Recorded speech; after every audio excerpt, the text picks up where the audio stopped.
உறவுகளுக்கு வணக்கம்.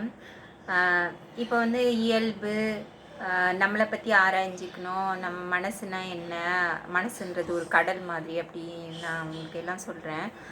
இப்போ நான் இது வந்து இயல்பாக எல்லாருக்குமே அந்த காலத்தில் உணர்த்தப்பட்டு நம்ம வந்து வளர்க்கப்பட்டோம். முற்காலத்தில் வந்து பெரியவங்கள்லாம் நம்மளுக்கு அவங்களுடைய வாழ்வியல் முறையிலேயே உணர்த்திடுவாங்க. இதுக்குன்னு நம்ம தனியாக படிக்க வேண்டிய அவசியம் இல்லாமல் இருந்துச்சு. ஆனால் நம்ம இப்போ வந்து உண்மையை விட்டு வெகு தொலைவில் வந்துட்டோம். அதனால நம்ம இதை பற்றி ஆராய வேண்டியது இருக்குது. அதனால தான் எல்லாரும் நிறைய கேட்குறோம்.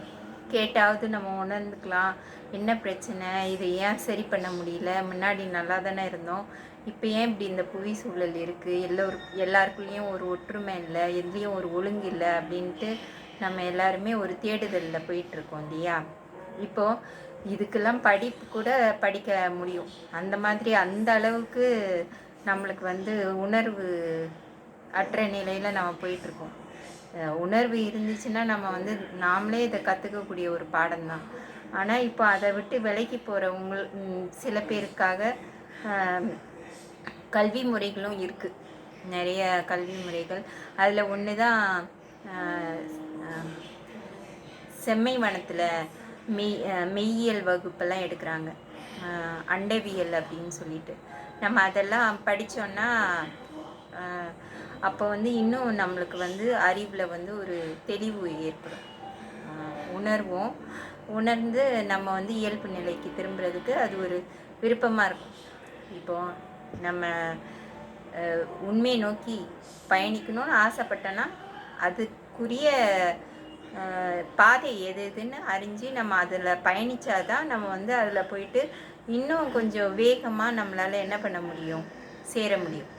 இப்போ நீங்கள் அதில் இணைஞ்சு தான் பயிலணும்னு இல்லை, அதை வந்து நீங்கள் வீட்டில் இருந்தே யோசிச்சுட்டே இருந்தால் கூட நம்ம மெய்யியல் பற்றி தெரியணும், உண்மைன்னா என்னன்னு தெரியணுன்னாலே உங்களுக்கு வந்து எதன் மூலியமாவது நீங்கள் இது படிக்கணுன்ட்டு கூட இல்லை, இது பார்க்கணுன்னு கூட இல்லை, உங்களுக்கு இறைவன் எந்த மூலியமாவது ஒரு மனிதர்கள் மூலியமாவது கூட அதை வந்து உங்களுக்கு கண்டிப்பாக கொண்டு வந்துடுவாங்க.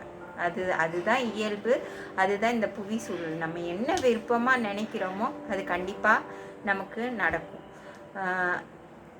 இப்போ வந்து விருப்பமாக நினைக்கிறது எல்லாமே எப்படி கட்டமைக்கப்பட்டிருக்கு அப்படின்னு பார்த்தீங்கன்னா, பொருளாதாரத்தோட அடிப்படையில் தான் எல்லாமே கட்டமைச்சிட்டு போகிறோம் நம்ம. அதனால் அதிலிருந்து நம்ம திரும்பி இயல்பை நோக்கி கட்டமைக்கணும் அப்படிங்கிறது தான் என்னுடைய கருத்து.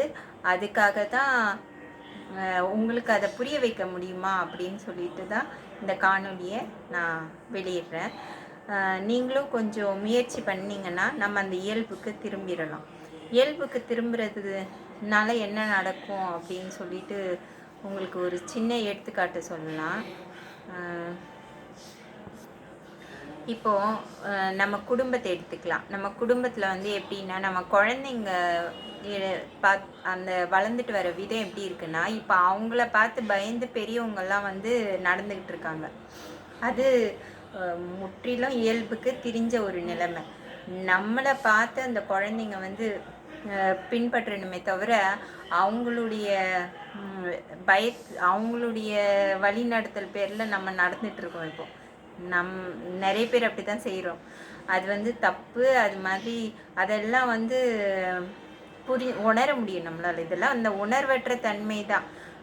முந்தின காலத்துலலாம் குழந்தைங்கள வளர்க்கும்போது என்ன சொல்லுவாங்கன்னா, இதை உணரு முதல்ல அப்படின்னு சொல்லிட்டு விட்டுருவாங்க.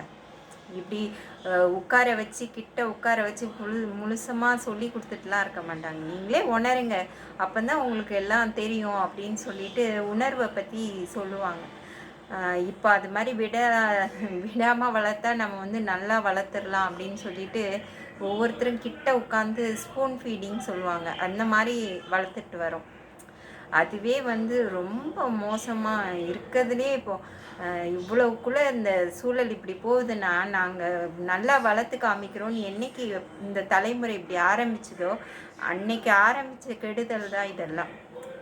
அதெல்லாம் நம்ம கொஞ்சம் திரும்பி திருத்திக்கிட்டோன்னா இனி வருகிற சமுதாயம் வந்து நல்லபடியாக அமையும். எல்லாமே புவி சூழலே அமைதியாக இருக்கும். அதனால் நம்ம வந்து வாங்க மெய்யியல் கற்றுக்கலாம். மெய்யியலை நோக்கி நம்ம திரும்பி உண்மையை நோக்கி பயணிப்போம். நன்றி, வணக்கம்.